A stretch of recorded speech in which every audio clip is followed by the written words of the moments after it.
So the Galaxy S27 Ultra just got a lot more interesting. There are some pretty big updates to talk about, so let's get into it. What's up guys, Sal here. So before we start, just a quick reminder that pre-orders for the Z Fold 8 lineup are still live. If you use my purchase links, you'll get an extra $100 off on top of all the existing deals. The links are down below. Thank you for supporting the channel. Alright, first up, Samsung actually managed to surprise everyone at Unpacked by revealing that the entire Z Fold 8 lineup uses silicon carbon batteries. And honestly, that's impressive because these days, literally everything leaks before launch, yet somehow this stayed under wraps. Now that immediately got people wondering, will the Galaxy S27 Ultra get silicon carbon batteries too? And the answer is almost definitely yes. For a while now, we've been hearing that Samsung is finally increasing the battery capacity on the S27 Ultra after sticking with the same 5000 mAh battery for 6 years. And now we know how they're gonna do it. The biggest advantage of silicon carbon batteries is that they can pack more battery into the same amount of space.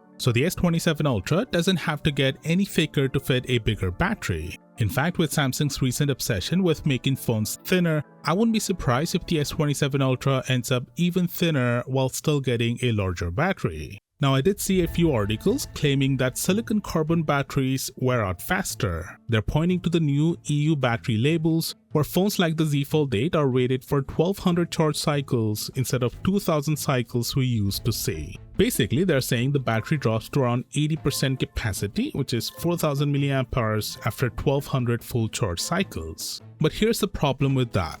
If silicon carbon batteries are supposedly the reason, then why did the S26 Ultra also drop from 2000 cycles to 1200 when it doesn't even use a silicon carbon battery? So I looked into it, and the more likely explanation is that the EU introduced a new standardized battery testing system that became mandatory in July 2025. In other words, these newer numbers aren't directly comparable to the old one. And the fact that the S26 Ultra got the exact same 1200 cycle rating using a regular battery is a pretty strong indication that this is mostly a testing method change, not a sudden drop in battery quality. So I wouldn't worry too much about that 1200 cycle figure. At least right now, there is no real evidence that Samsung's silicon carbon batteries degrade any faster in everyday use. Alright, moving on, the camera specs of the entire S27 lineup have now leaked. If you haven't been following the earlier leaks, Samsung is also working on a new S27 Pro this year.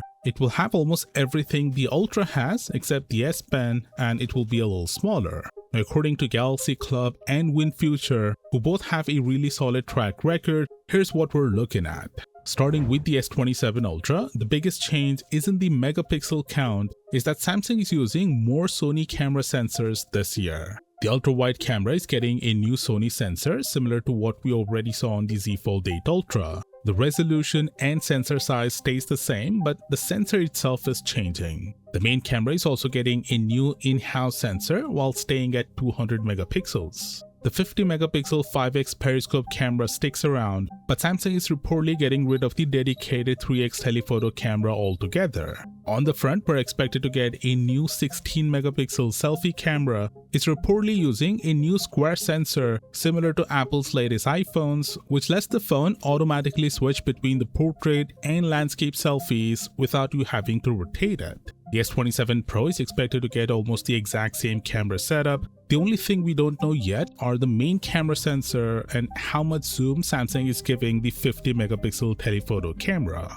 As for the regular S27 and S27 Plus, they're also switching to a 50 megapixel Sony sensor for the main camera. That would actually be the first time in years that Samsung used a Sony sensor as the main camera on its regular Galaxy S flagships. The ultra-wide stays at 12 megapixels, while the telephoto camera is also getting an upgrade, although the exact details still haven't leaked. Because of these camera changes, both the S27 Pro and the Ultra are also expected to get a new horizontal camera setup. Just keep in mind that what you're seeing here is only a concept based on current leaks, not the final design. Moving on, with the S27 lineup, Samsung is giving the privacy display to all 4 S27 models instead of being exclusive to the Ultra. But in the meantime, Samsung is also making it a lot more smarter with the One UI 9. Before, if you enable privacy display for YouTube and then minimize the video into picture-in-picture mode, your entire screen stayed dim because privacy display remained active everywhere. With One UI 9, only the floating picture-in-picture window stays protected while the rest of the screen goes back to normal, so you can keep your video private without making the whole interface harder to use. It's a small improvement, but honestly it makes the feature way more practical. Anyway, if you're planning to pre-order the Z Fold 8 or the Watch Ultra 2, don't forget to use my purchase links to unlock extra savings. And if you want to see 12 things about the Z Fold 8 that almost no one is talking about, then click the video on your screen right now and I'll see you there.